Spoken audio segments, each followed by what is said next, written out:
Hello दोस्तों, आप सभी को राधे राधे, जय श्री राधे राधे। ए चैनल पे आप सभी का स्वागत है।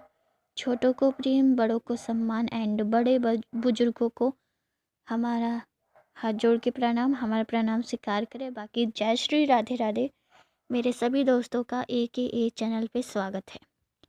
बाकी फ्रेंड्स, लॉर्ड कृष्णा जी हमेशा हमें सही राह पे चलना सिखाते हैं, इसलिए हमें हमेशा सही मार्ग पे चलना चाहिए। बाकी फ्रेंड्स, मैं आप लोगों से रिक्वेस्ट करूँगी, आप लोग मेरी वीडियो देखें, परंतु आप लॉर्ड कृष्णा जी का नाम लेके या फिर आप जिस भी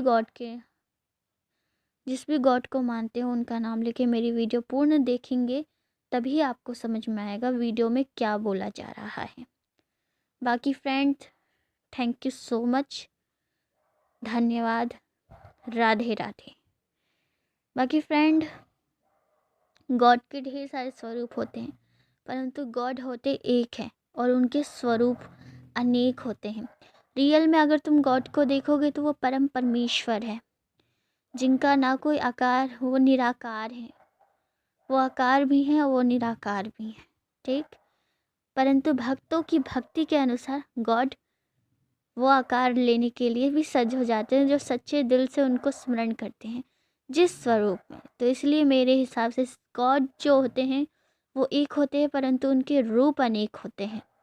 और रूप अनेक उनकी भक्तों के कारण होते हैं, क्योंकि भक्त अपनी भक्ति से ईश्वर को बांध देते हैं और भक्ति में वो ईश्वर की जौन सी छवि अपने मन में डालते हैं, ईश्वर वही छवि का बन जाते हैं। बाकी फ्रेंड, जय श्री राधे राधे। और मेरी वीडियो में आवाज़ आ रही है, उसके लिए मैं आपसे क्षमा मांग रही हूँ, क्योंकि मैं बोलकर वीडियो बना रही हूँ और आप लोग भी जानते हैं जो बोलकर वीडियो बनाते हैं उनकी वीडियो में आवाज़ें आती हैं, इसलिए मैं पहले ही क्षमा मांग रही हूँ। बाकी फ्रेंड, जय श्री राधे राधे।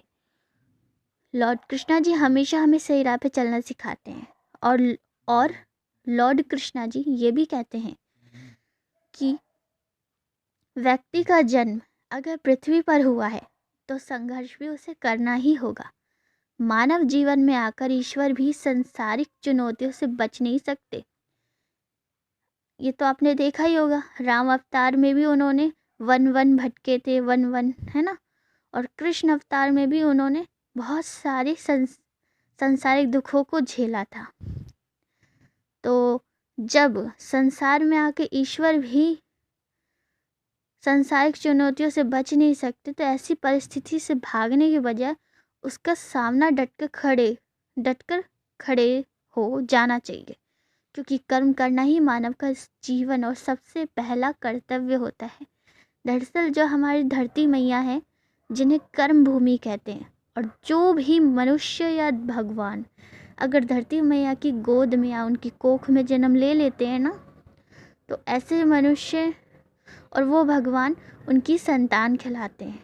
इसलिए और धरती मैया ने परम परमेश्वर से आज्ञा ली है कि उनकी संतानें निडर रहें, हर मुसीबतों का सामना करें डटकर और आगे बढ़ें और अपनी धरती मैया का नाम रोशन करें। तो इसलिए परम परमेश्वर ने धरती मैया को आशीर्वाद दिया है कि उनकी कोख में, उनकी गोद में जो भी बच्चा जन्म लेगा, अब चाहे वो भगवान रहे या इंसान रहे, वो सांसारिक दुखों मतलब सांसारिक चुनौतियों से बच नहीं सकते। उन्हें निडरता से अपने हर कर्तव्य कर्मों को करना होगा। भगवान भी अगर धरती लोक पे जन्म लेते हैं तो मतलब वो अपनी पूरी लीला को समाप्त करने के बाद ही जा सकते हैं। उससे पहले वो अपना रूप धारण करके धरती लोक से नहीं जा सकते, जब तक वो अपना कर्तव्य कर्म पूर्ण नहीं कर लेते। जिस मकसद से वो आते हैं वो मकसद पूरा ना कर, उसी तरीके से मनुष्य भी ऐसे ही हैं। अगर इंसान अपने कर्म करने के लिए धरती लोक पे जन्म लिए, अगर वो अपना कर्म नहीं करेंगे तो धरती मैया उन्हें नहीं भेजेंगी। इसलिए कहते हैं हमें हमेशा कर्म करते रहना चाहिए, सही मार्ग पे चलते रहना चाहिए, सच्चाई की मार्ग पे चलते रहना चाहिए।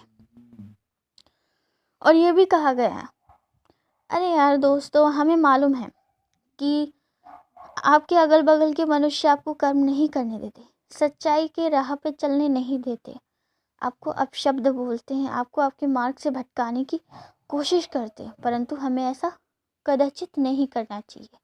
हमें अपने मार्ग से नहीं भटकना चाहिए, क्योंकि गॉड हर रूप में हमारे साथ सदैव रहते हैं। इसलिए हमें कभी हारना नहीं चाहिए, सच्चाई की राह पे चलना चाहिए, अच्छे कर्म करते रहने चाहिए। बाकी फ्रेंड, मैं आपसे ये कहूँगी कि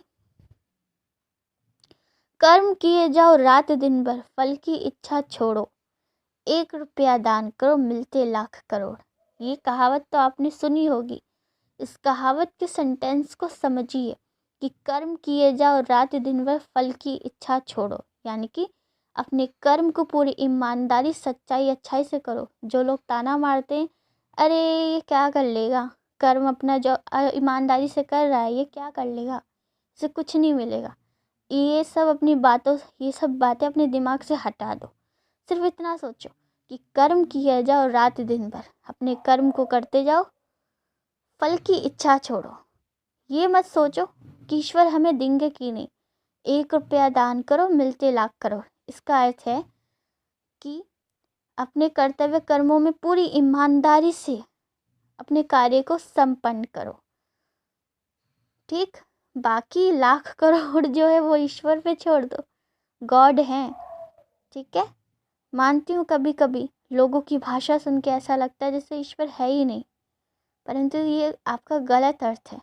गॉड होते हैं और वो सृष्टि के कण कण में है। बाकी जय श्री राधे राधे।